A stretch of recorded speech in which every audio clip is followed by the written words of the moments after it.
एक सल आहे की आज माझ्या हातामध्ये काही नाहीये. मी फक्त तुम्हाला धीर देऊ शकतो, बाकी काही देऊ शकत नाही आता.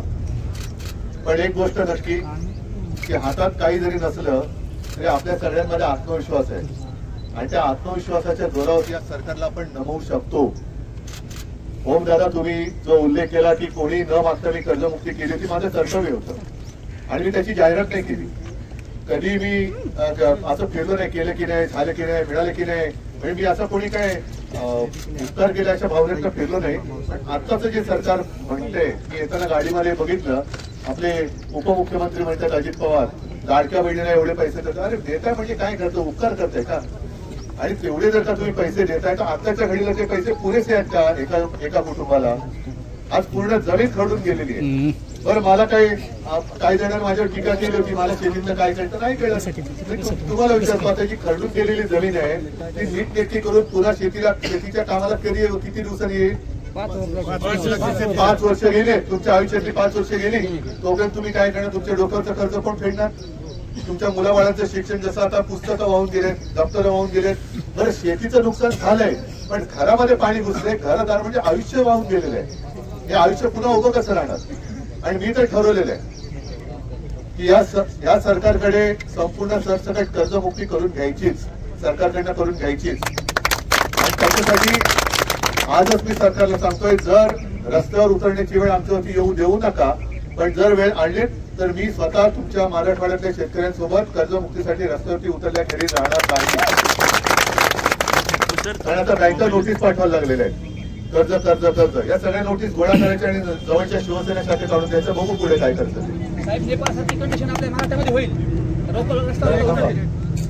तर या सगळ्या नोटीस आणून द्या.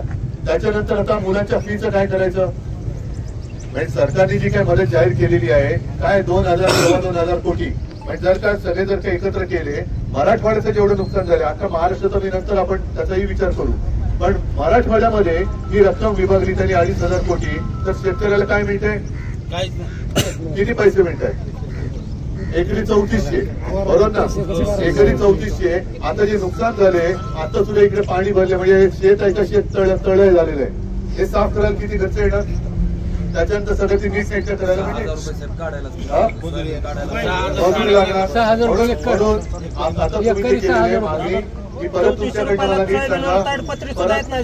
नीट मला एकदा सांगा की संपूर्ण कर्ज सरसकट कर्जमाफी तर झाली पाहिजे, बरोबर आहे? आणि आता जी मदत केलेली आहे ती साधारणतः जी काय केले 3400 रुपये एकरी, पण हेक्टरी जी काय त्यांनी केले ती किती असायला पाहिजे? 50,000 रुपये. या 2 मागण्या आपण पहिल्या आता त्यांच्याकडनं करून घेऊ. बाकीचं पीक विम्याचे तर आनंदच आहे, मोठी फसवणूक आहे. प्रधानमंत्री खरं म्हणजे आता त्यांनी मराठवाड्याचा दौरा केला पाहिजे. पंतप्रधान आता मराठवाड्यात आले पाहिजे. आता तो जो काही उत्सव करतात ना, हे बघा इकडे कसा आक्रोश चाललेला आहे. पंतप्रधान, त्यांना मी आज तुमच्या माध्यमातून या सगळ्यांचं आमंत्रण देतोय, मराठवाड्यात या शेतकऱ्याचं माझं जे काय असलं ते पुसा आणि केंद्रातनं भरघोस मदत माझ्या महाराष्ट्रातल्या शेतकऱ्याला करा, ही माझी मागणी तुमच्या सगळ्यांच्या वतीने मी देशाच्या पंतप्रधानांना करतो. या सगळ्या गोष्टी करू. जसं मी सांगितलं की जर रस्त्यावर उतरण्याची वेळ आली तर मी तुमच्या सोबत खांदा लावून रस्त्यावरती उतरल्याशिवाय राहणार नाही. पण तुमच्याकडनं मला एक वचन पाहिजे. येणार?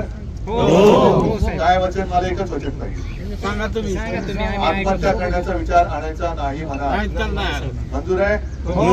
कारण हे बघितल्यानंतर जीव असा कासावीस होतो, घरं उघडी पडतात. घरातला करता कोण मुलगा असेल, पती असेल, वडील असतील, निघून गेल्यानंतर घराने करायचं काय?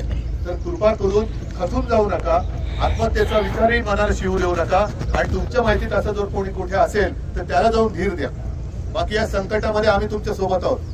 जसं त्या पुराच्या पाण्यामध्ये कैलास दादा, ओम दादा उतरले ना, म्हणजे मला बघून मी सुद्धा हे झालं की मी त्यांना फोन केला, रे सगळ्यांना वाचवते बरोबर पण स्वतःचा जीव पण सांभाळ. तर हे असे सगळे तुमच्या मदतीला धावून येणारे सैनिक आहेत, तुम्ही त्याची काळजी करू नका. तुमच्या मागण्यांना आपण पूर्ण करून घेण्याचं जे काय काम आहे ते करून आपण घेऊ, म्हणजे घेऊच, फक्त तुम्ही धीर सोडू नका. बाकी अनेक गोष्टी, काही जणांची गुरं वाहून गेलेत, शेळ्या वाहून गेलेत, ज्यांच्याकडे गुरं आहेत त्यांना खायला घालायला कडबा नाहीये. मी आता येताना बघितले एक सारी ताई होती, तिने सांगितलं की कुठल्या मंदिराच्या बाजूला, यमाई मंदिराच्या बाजूला माझं घर आहे, घरामध्ये पाणी आहे. गेलो बघितलं, घरामध्ये छोटी छोटी मुलं आणि सगळं पूर्ण ओल झालंय. कसं जगायचं कसं? म्हणजे घरात चिखल झालाय. शेतीचं तर झालेलंच आहे, शेतकऱ्याला कर्जमुक्ती तर झालीच पाहिजे, कर्जमाफी झालीच पाहिजे, पण यांचं घरदार उद्ध्वस्त झालंय. त्याची सुद्धा काहीतरी एक भरपाई मिळाली पाहिजे. भरपाई म्हणजे काही उपकार नाहीये, पुन्हा एकदा उभं राहायला पाहिजे. आणि त्यासाठी आज तुम्हाला मी दिलासा द्यायला आलेलो आहे. खंबीर राहा, शिवसेना तुमच्या सोबत आहे, काही काळजी करू नका. सरकार किती जरी मस्तीत वागलं तरी त्याला झोपवण्याची ताकद आपल्या सगळ्यांमध्ये आहे. ती ताकद गमावू नका. सगळ्यांना फक्त एवढंच सांगतोय, परत सांगतोय, हात जोडून आत्महत्येचा विचार मनात सुद्धा आणू नका. सगळ्यांना आमचे वाघ आहेत सगळं, आमच्या बस वाघासारखं राहायचं. संकट येईल, एकमेकाचा हात हातात धरून संकटातून बाहेर पडू. जय महाराज.